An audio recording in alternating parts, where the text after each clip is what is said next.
Tiwala ang World Bank na makababawi sa susunod na taon ang ekonomiya ng Pilipinas sa bahagyang bumagal o na bahagyang bumagal ngayong 2025 dahil sa iba't ibang hamon tulad ng mga kalamidad. Si Gab Villegas sa sentro ng balita.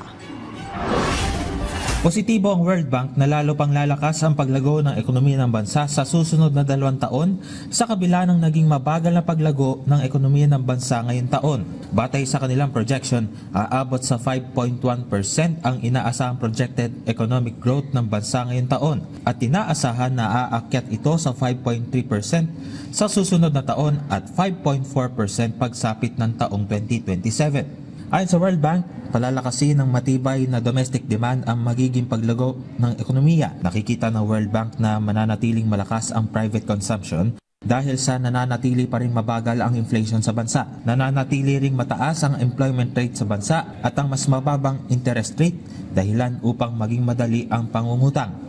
Inaasahan rin na muling lalakas ang infrastructure projects ng gobyerno at pribadong sektor, pati rin ang pagganda ng business environment para sa sektor ng telekomunikasyon, transport, logistics at renewable energy dahil sa mga bagong ipinapatupad na investment liberalization reforms ng pamahalaan. Ilan sa mga nagpabagal sa ekonomiya ng bansa ngayong taon ay ang pagtama ng sunod-sunod na mga bagyo. Inaasahan rin na mananatiling mabagal ang pagtaas ng inflation sa susunod na 2 taon. Ayon sa senior economist ng World Bank na si Jafar Al-Rikabi, para muling lumakas ang pagpasok ng investment sa bansa, kailangan ng pamahalaan na palakasin pa ang mga institusyon para mapanatili ang tiwala ng publiko.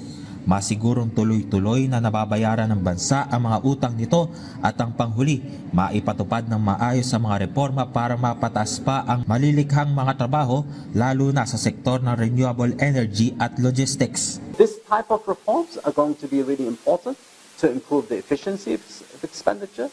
Now, what we think is it might be some of these reforms might be disruptive in the short term, right? But over the medium term, these can be very important to improving the efficiency of expenditure and improving fiscal consolidation. Tiwala pa rin ang ekonomista na si Michael Ricafort na mananatili pa rin ang Pilipinas bilang isa sa mga bansa na may pinakamabilis na pag-unlad ng ekonomiya sa Asia at sa ASEAN region. Gab Villegas para sa Pambansang TV sa Bagong Pilipinas.